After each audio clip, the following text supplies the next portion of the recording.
Hello, everyone. On behalf of Bosnian-Herzegovinian Film Festival, my name is Diana Jelacha, and I am one of the co-programmers of the festival.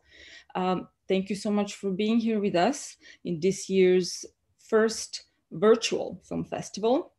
Due to the unprecedented circumstances that we all find ourselves in, this is the format we have had to endorse, and thank you so much for still being here and supporting us. Tonight's Q&A is about the film Infidel, directed by Neira Latic-Hulusic, who we have the pleasure of having to be our guest tonight. And I will be leading a conversation with her.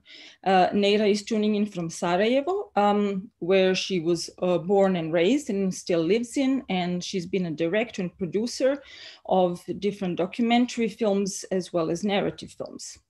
She's also the founder of the Hava production film company, and we will talk to her about the production company as well. We have previously shown her film Undercovered a couple of years ago and had a great panel discussion in person about the film. So we will touch upon that as well. But for now, please join me in welcoming Neira. Neira, if you can turn your camera on and your sound on. Hello. Hi. Hi, everyone. Welcome to BHFF for the first time as a guest. Thank you. Thank you so much.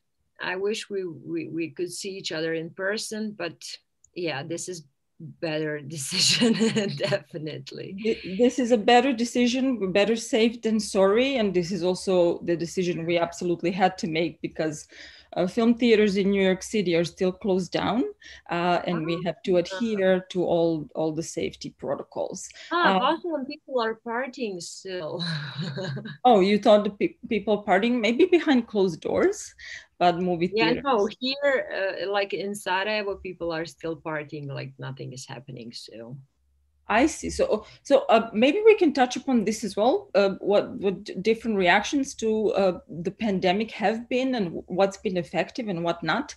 As you know, I'm sure, and it's been covered all over the world intensively. And I've heard from people since I'm based in New York and I live in Brooklyn during the worst of the pandemic that we've been through so far, at least in the first wave in April and May.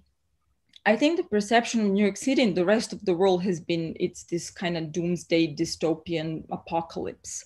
And I think that kind of perception still stays in people's imagery. And I hear from people asking me about this, and it's still a vibrant and strong city that will survive, but we have to adhere to all the safety protocols. All this to say, we were really looking forward to bringing you to the festival in person this year. Originally, we were going to have the festival in the spring in April, and you were already slated to be our guest. But hopefully with future works of yours, we can still have the opportunity to bring you here. I hope you and yours are doing well in Sarajevo. And so let's start our conversation. I wanted to first ask you, before we get to the film, to your documentary film that we are streaming as part of the festival, to the Hava production company that you founded. Do you want to tell us a little bit what the thinking behind or the inspiration behind starting your own production company was, and what kind of films you are focusing on producing? In 2011, starting the production of Undercover, and also mine and my colleague Sabrina Begovic-George short film, we have decided that it was easier for us to join and to make our own, like a small company, instead of running around from producer to producer and begging to take like a project or something. So we decided to join in, and we had that vision that two of us are gonna break ice and be a supportive system for especially female documentary filmmakers. We also did fiction films. We did shorts. We held an art gallery for a while, but and we did supported few young artists also, but mainly we ended up producing our own works. So it worked like Sabrina was producing mine and I was producing hers. And when we summed it up, we did some nice work there. But we wanted to be like Bosnian Martichka, if you know who Martichka is. The great selector from Bulgaria and a producer. So she was our idol. But sadly, to inform you, we have closed down Hava production like a month ago or so, because sorry, I did not know this. This is news for us. Yeah, we still haven't released any official press, but we have closed it down officially like a month ago, and we're very, very sorry to do that because we had like 10 years of our lives invested in it. But at one point, we looked each other in the eye, and we've just decided that it was too much. Like 10 years doing. Holding a production company and having a real job to support ourselves, and then doing everything from the accounting to the producing and creative by two of us, and it was so stressful. And at one point we just decided like we gave up for and wait for some better times in this country, for especially for this documentary film culture. This is very, very sad news to hear, because I was thinking about your partnership with Sabrina and Undercovered, which we already mentioned was co-directed by both of you, and Sabrina Begovic-Choric. And last year we also showed screened Sabrina's Pivac, or The Rooster, which was the narrative short, and a wonderful, really powerful, poignant short film. And so when you were describing how what the instigating factor for starting the production company was, which is as women documentary and fictional filmmakers, you wanted to take things into your own hands, which is a really powerful instinct, and that sadly this had to come to an end because it was taking too much of a toll. Am I right to conclude that it also speaks to the broader film culture in Bosnia and the difficulties of coming together, coming with the funding, putting together the funding and support, societal support, state support for filmmakers, women and otherwise? Yeah. The thing is, for now, from 2006 to 2020, we have 1/3 of the budget that we had in 2006 in the Federation of Bosnia-Herzegovina Film Fund, and for comparison, like in 2006, I think we had 4 or 5 features, and now we ended up with 1 or none features, and just a few very, very low budget documentaries. So we ended up doing the civilian sector workshop movies and different type of not so much creative jobs, which completely consumed us just to keep the work going and to have some finances to pay the taxes, to pay the people, and then we would like basically volunteer on our real creative jobs. So it was too exhausting at one point, so we decided to just stop here and maybe wait for some better times, because we really got tired from trying to put things together, because it's very, very hard, especially starting that small and starting with that specific target audience and creative documentary and these female topics, which we try to be our mission. Which is incredibly powerful and important, especially in our culture and our region, to focus on. So kudos to you for spearheading such a company. Mm-hmm. Yeah, but we are still trying to I mean, we are still working, and we just decided to go to the bigger producers with our projects. I see. Last night we had a Q&A with Dina Stanovic and the crew and the cast of the film Scene, or The Sun, her last feature-length film, which was one of the couple feature-length films produced in Bosnia last year. And we also spent some time talking about the difficulty of putting together the funding and how many separate sources had to be put together, from some tiny Bosnian film fund to Your Images, to funding from Croatia, Montenegro, Macedonia, literally many different smaller countries in the region and beyond, just to make a feature-length film. But that's, I'm sure, the same with shorter films and documentaries as well. And it continues to be an issue which may only be exacerbated now with the new wave of an economic crisis that we are all going to be facing during this pandemic and in its aftermath, I believe. Yeah.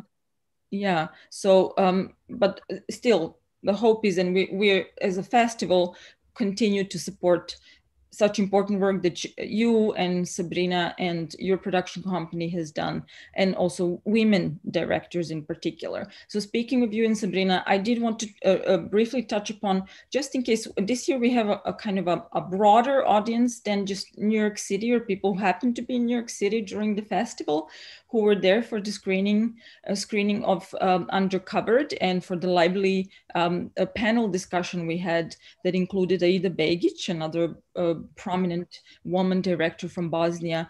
Do you want to just briefly tell us, I don't want to do the speaking for you, just tell us how you envisioned that film, you and Sabrina, and what the film was about for those who may not have seen it, or remind those who have. Undercover was our first feature documentary project. We co-directed it and co-produced it. I mean, we produced it. And the topic was freedom of choice of wearing a hijab in Bosnia and Herzegovina. In that narrow sense. In a wider sense, it was just a movie about freedom of choice, of how do you want your life to look like, how do you want to look like, and what do you face in society by choosing to be kind of different than normal, if anybody knows what the normal standard is.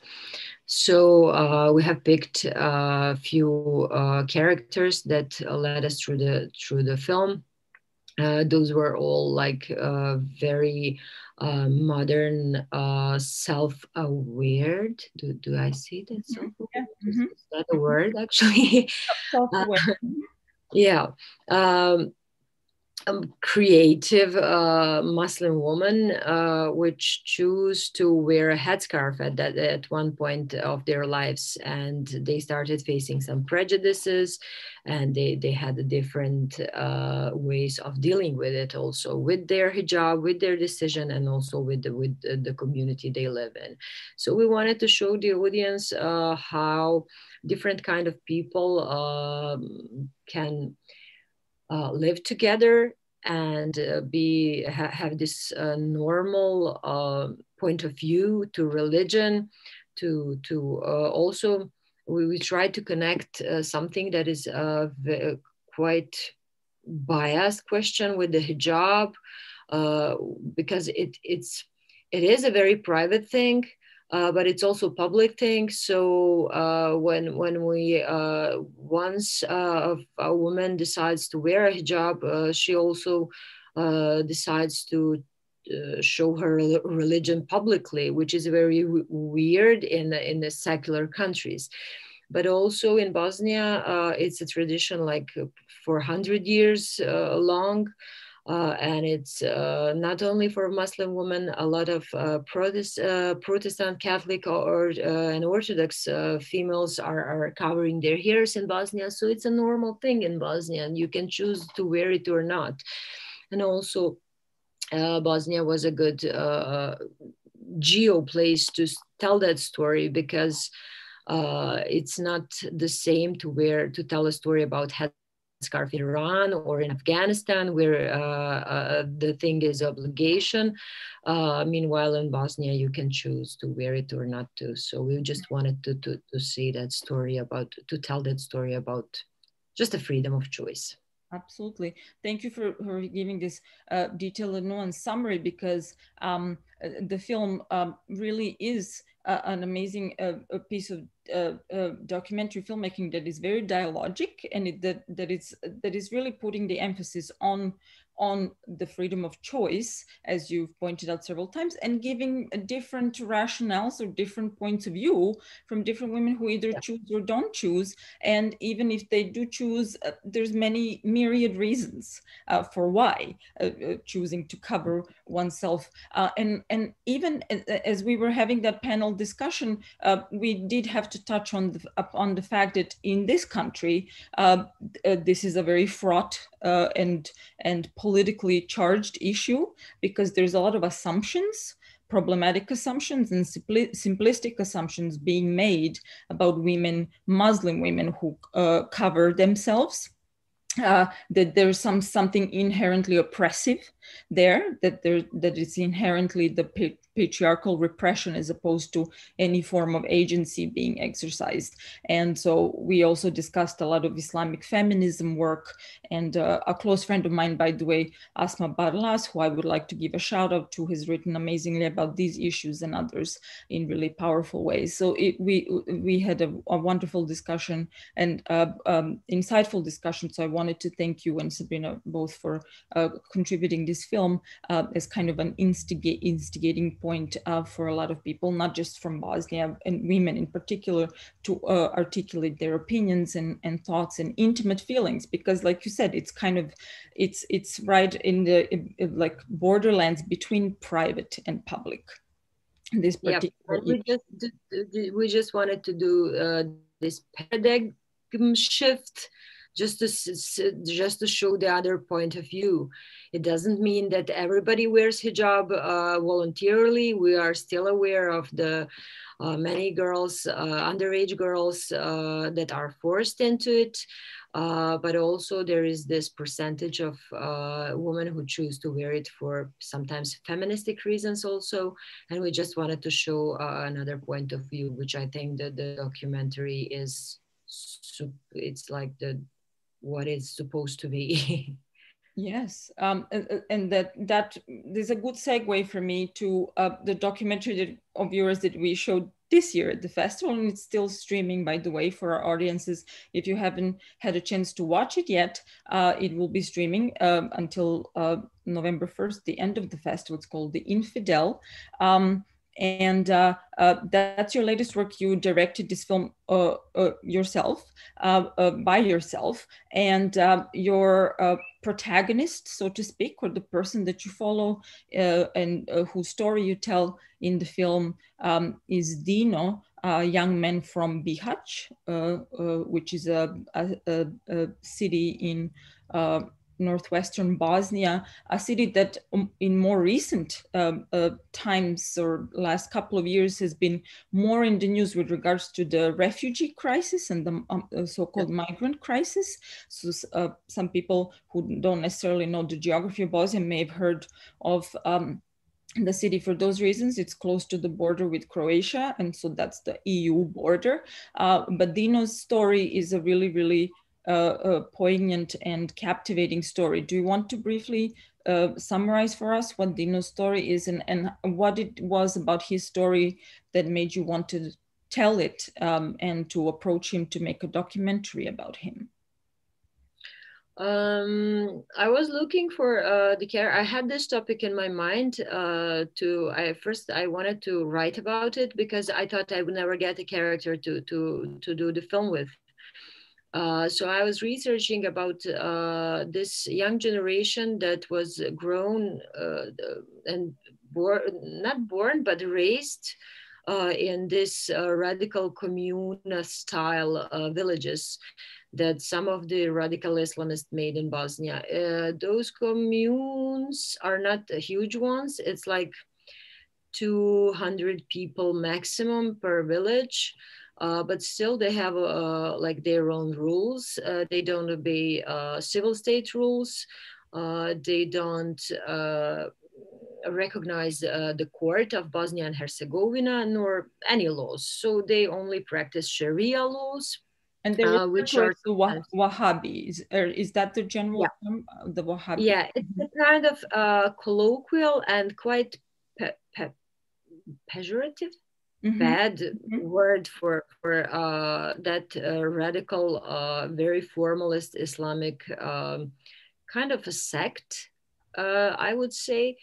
Um, because they have a very hard time with mixing with other people in Bosnia and Herzegovina, so they tend to isolate in these remote villages.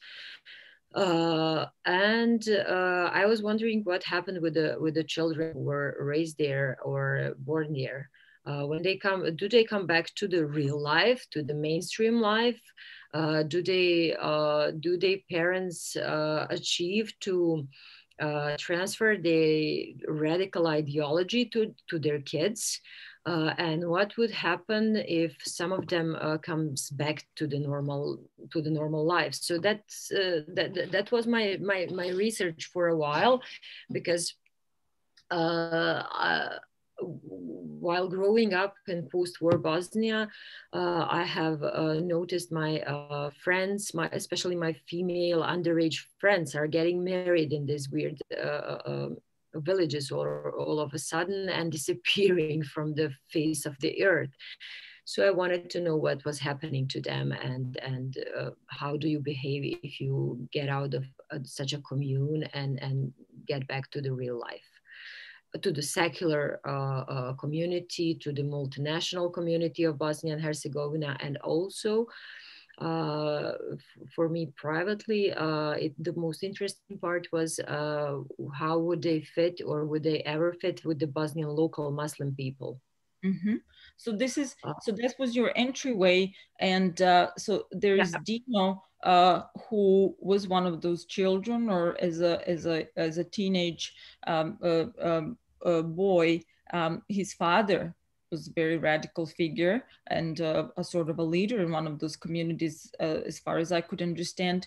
And Dino, most of Dino's family, in fact, ended up going to Syria and yeah, joining ISIS. And yeah. that's the title of your documentary, The Infidel, because he was the one who made the break Betrayed with them, that type of. technically.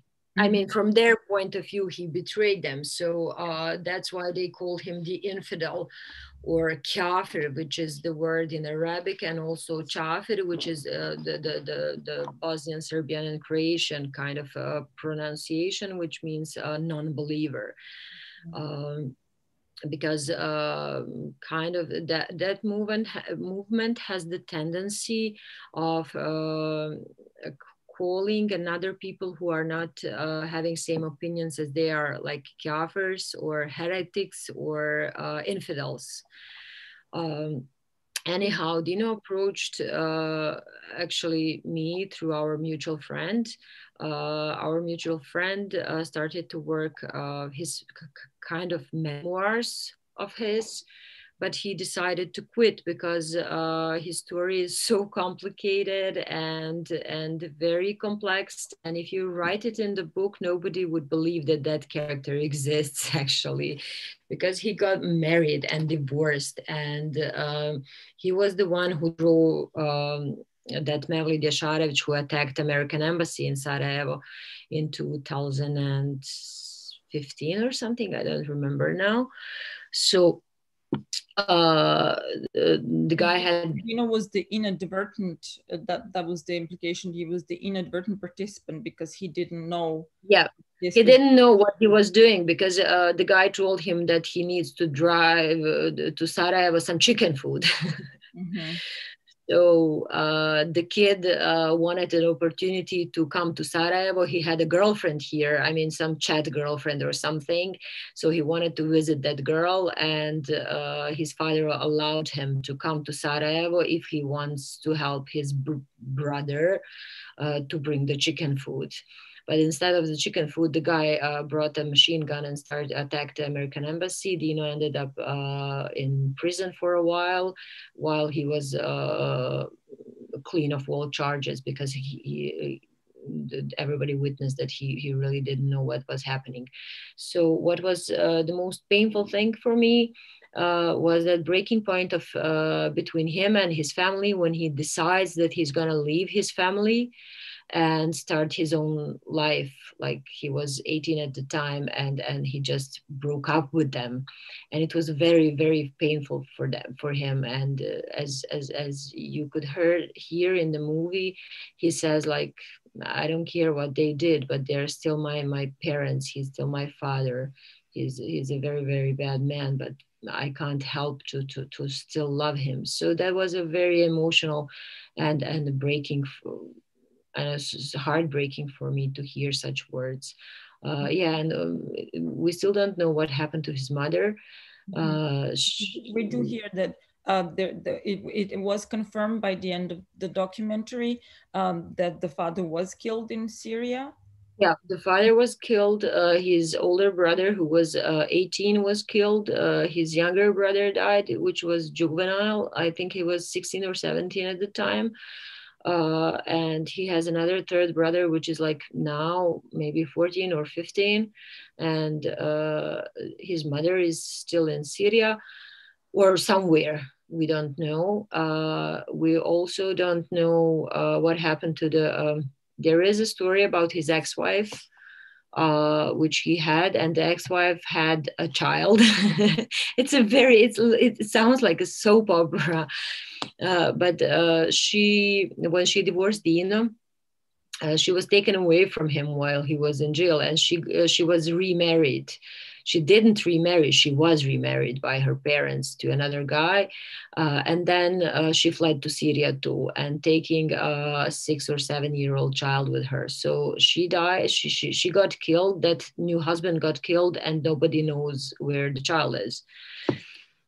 So the tragedy of all of this is the interconnectedness that has to do with the geopolitical situation in the region, and more broadly, the conflict in Syria, obviously, and the whole situation with ISIS is such a complicated powder keg, if you will, that Yeah. there's no easy or simple solutions. So while we have, on the one hand, and I mentioned Bihać because of the refugee crisis, people actually fleeing that region in search of a better life because of the war and devastation, and getting as far as Bihać, and right at the on the edge of the EU border, hoping in one way or another to get across. And even if they do get across, they very frequently get caught by Croatian police, and there's violence that happens. There's been confirmed reports about that, and sent back to Bosnia, and then still waiting for their opportunity to cross and make their way to wherever they're going, whether it's Germany or elsewhere.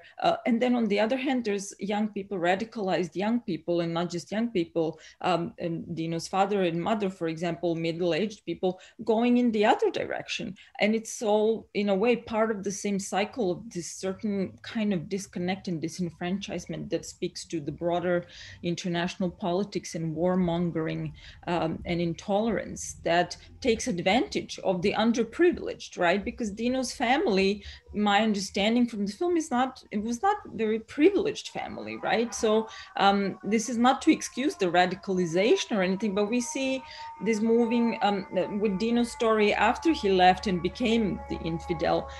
This is when you follow him and his story. He's just making ends meet, whichever way he can, right? Yep.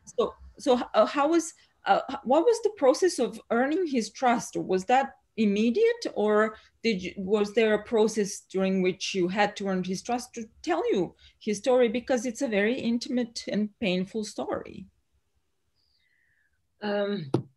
Actually, it happened in a quite weird way, because I have been debating on a TV program about the rights for females in Bosnia to wear a hijab on the court. So I've been debating that with a few people who were against it. And at one point they were all confused to hear my kind of point of view on all that stuff, because they were probably accepting they were probably thinking that I was gonna do this radical point of view or something, uh, not understanding the issues that people who are not religious are actually having with the people with headscarves or public religion displays. So he saw the TV show because that mutual friend of ours was debating on the other side, like he was against it and I was pro. And at one point he sent me a message and he said, I have very bad story to tell, but I feel that you are the one that could understand both part of my life, like the religious and non-religious one, without condemning me.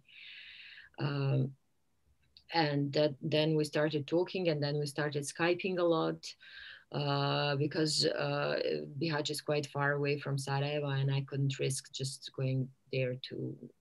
And I didn't know who am I meeting actually, because the guy was in the prison, and I'm not really sure who am I talking with. So I went to the preparations, and he was still a bit closed.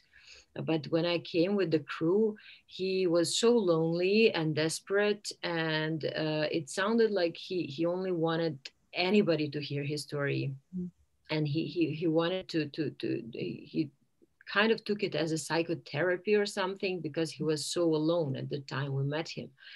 So we really connected, the crew and two of us also, and we got that very intimate atmosphere. And his emotions on the, because he led us through the movie. I usually don't allow my characters to drag me around the film, because that can be very confusing in the editing room in the end. But I felt that we just have to follow him and see what he offers. So it was a risk, but I think it paid off. Maybe because of, again, it was the production reasons. I wish I could have like 6 months there or something to film the environment a bit more, to film this just that part of his life, that river he loves so much. But we were there for 7 days, and we just follow him, and we were appreciating every bit of emotions he gave us. So I just said, okay, this is not going to be an artistic film. This is not you directing and showing off your directing skills. This is just one very emotional and important story to come out. The river in question is the Una River, I believe. Yeah. Yes. Yes, he's obsessed with Una. He likes Siddhartha, and he thinks he can speak with the river. Absolutely. I come from another town that is on the Una, Bosanski Novi. So all of us who are who grew up in the vicinity of the Una are attached. It's a thing. And by the way, just quickly, this is a little digression, but the film that is playing in the same block is your film. It's a short documentary called Stack of Material by Sajra Subašić, a young woman director, is about Bosanski Novi and about her experience of losing her childhood in Bosanski Novi because of the war.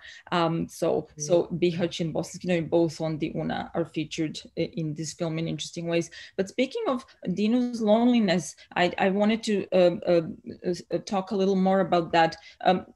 Did you get a sense of how much of a stigma what happened to him or what his background was is for the community that he finds himself in? Is he a completely isolated figure, or are there people who can still sort of who believe in rehabilitation, who can see even through the headlines or behind the headlines to see the fact that he actually is trying to make amends and trying to be a good person and live an honest life, or is he a complete pariah, meaning like an outcast from the environment that he lives in?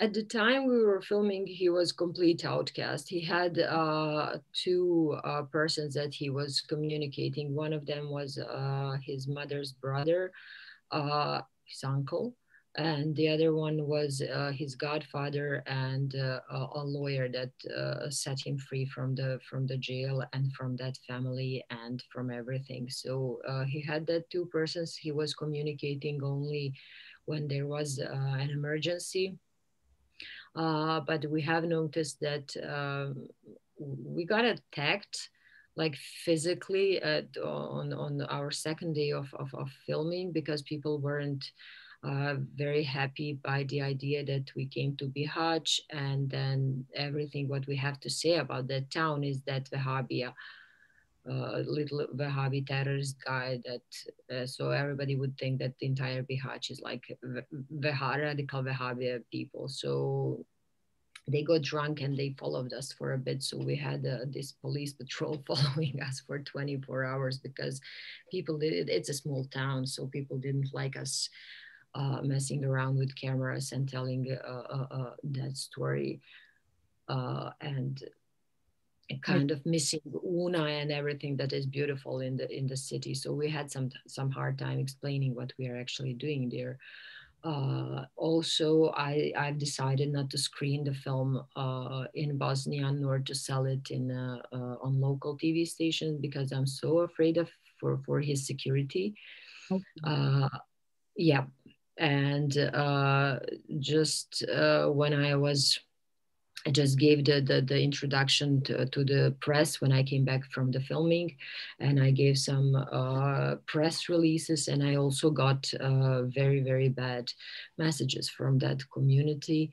So I've just decided for the security reasons that we're gonna postpone Bosnian premiere for a while, because I don't feel like it's worth a mess, because it's election time. It's very weird and intense here, so I don't want them on my head again. Absolutely, and this is a topic that could be very easily and is very easily politicized and simplified in so many ways. So when you're trying to tell a nuanced story of someone like Dino, you can be sort of put in various different camps depending on who needs what political message or ideological message across, right? And you Yeah. don't and you're right, safety is a concern as well, especially this year. Did Dino himself see the film, and if so, what was his reaction? It was a very weird reaction. So and that's how I decided to do a feature, like a fiction film for my next project. Because at one point, when directing real people and when connecting that much with the real people, sometimes you raise their hopes. Sometimes you are their only voice. And at one point, he thought that this movie, when released, is going to solve all of his problems. And we couldn't communicate that anyhow. So just before I was to release the film, he started telling this story to all the interested newspapers and TV stations, and doing this tiny TV, like 5 minute reportages about his life, and earning like $100 or so to tell his stories. So, and then he saw that nobody reacts on those stories actually. So he gets some messages, he gets some views, and his life stays the same. So it was very hard for him to and very painful to and I think he's still angry because he hoped that everything would change for a day after the screening. So I'm still waiting for the right time to show it in front of the nice audience, and to invite him and to bring him in front of the real audience. And at least I can give him an applause and hug and acceptance from the real people. And I think that could cure him instead of this weird fixation that he's going to be a star and get a job and all of his problems is going to be solved once somebody see his story. So it's a very, very complicated relationship now with me and him and end the film, sadly. Uh, which is it's not unusual for a documentary filmmaker and their subjects, No, the it's unrealistic always like that. expectations of Remember that the world according to IMB film? Mhm, mhm. Yeah, and the drama they had afterwards. So it's always like that with the real life And people because even you connect. yeah, even Danistan, which is kind of docudrama, but it still uses Oh, yeah. figures. An episode in the life of an iron picker, Yep.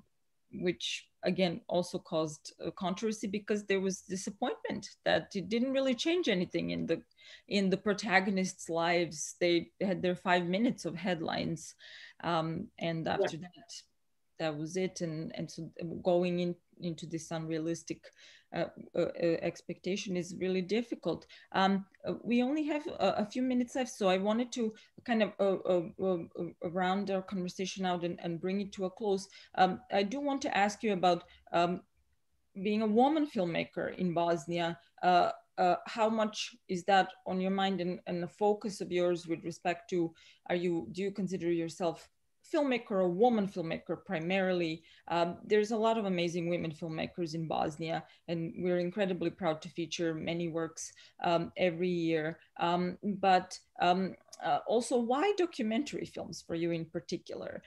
You said that you're working on a narrative film right now, if I heard that correctly. But obviously, you have an interest in documentary that is a very pronounced. So both women filmmakers and their position in Bosnia as a society, and documentary films as how you see them as being your venue of expression.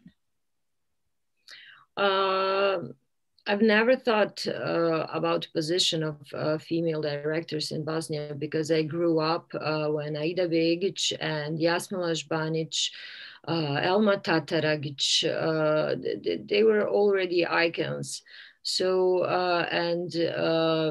they were better than their male colleagues at the time. So, especially at our academy, like directing was a female job to do. And also I had like Sabrina on my class, and one Nermin Hamzagic, which full moon, his full moon is in the program also. Yes, I will be talking to him in about an hour or so. Yeah, so we were one class, so it was 2 to 1. So as far as directing and producing and the art circles we are moving in, it's a safe zone, and there's a lot of great female producers like Ines, like Amra Bakšićam from Proba. And so we don't have this Harvey Weinstein situation here in directing. But I do work for a public TV station, and I do work on a live broadcast every day, which is mainly considered a male job. And I think I'm one of the 2 females in Bosnia who does this live broadcasters in this studio cars. I don't know how to say it in English. Reporting from And reporting from on location or something. yeah, with that big truck. And so I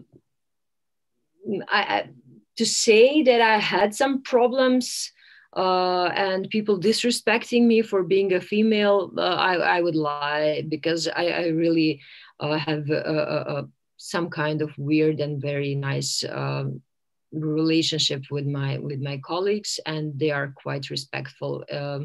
Maybe sometimes the age could be a problem, because sometimes I come up there and they think that I'm younger than I am, so they start talking about to my male or organizer or assistant or something, because they think he's in charge. But that's a tiny little problems that we're having. But one of the rare things that Bosnia have is a very, very strong female directing scene. So I don't want to complain, because I can't, because it's a different situation, and I'm very thankful for it. Absolutely. I always highlight this when I talk about it to my students here in the US, film school students who are not well versed or familiar with Bosnian cinema, regional cinema, that for such a small film industry that makes so few films a year, there's a truly enviable number of women filmmakers, and like you said, women producers as well, just women behind the camera, which is unfortunately still an outlier. The general rule is not that for many film industries around the world, but we're really proud this is the case for Bosnia, and that Bosnian cinema in that sense can lead the charge. So the final part of my— always been the outcasts, so this is a good one, yes. Yeah, this is one yes. good one. Yeah, in a good way. So the final part of that question was the documentary films, and we can wrap it up after that. Do you want to say something about the role of documentaries in your career and approach? I wanted to be a Christiane Amanpour when I signed up for directing, so I was never interested in the fiction movies. And I wanted to capture those parts of life that I see and tell the story. I just wanted to cut out pieces of life and put it on the screen always. And I never wanted to do the fiction. So that's the short story. I just love it, and I grew up watching a lot of documentaries, and that was my main goal to that I just like it, and it suits me more. And there's also that adrenaline and rush when you catch something that you didn't plan, and there's always an element of surprise that life can bring you and that you never can direct in your head before. So I love that. That's wonderful. That's a wonderful note to end on. Thank you so much again, Neda, for being here with us. I know you've been working hard on your new projects. Thank you for finding the time. And again, we are sad we didn't get to host you in person in the spring as it was planned. Hopefully with your future projects, and when the world is in a better place than it is right now, we can spend time together in person and host you here in New York City. And I want to thank our audience and remind everyone that you can vote for Infidel for Audience Award after you watch any of the films. You will be able to rate them. Your vote and opinion counts. All the films that are in the program are eligible for the Audience Award, so don't forget to vote and tune in for our other Q&As. And for our closing ceremony, well, we will be announcing the awards, which is November 1st, Sunday at 6 p.m., I believe, New York time. All the information is on our website. Thank you again, Neira, and please stay safe, and everyone who's watching, stay safe. Thank you so much. Stay safe, guys. Bye-bye. Bye.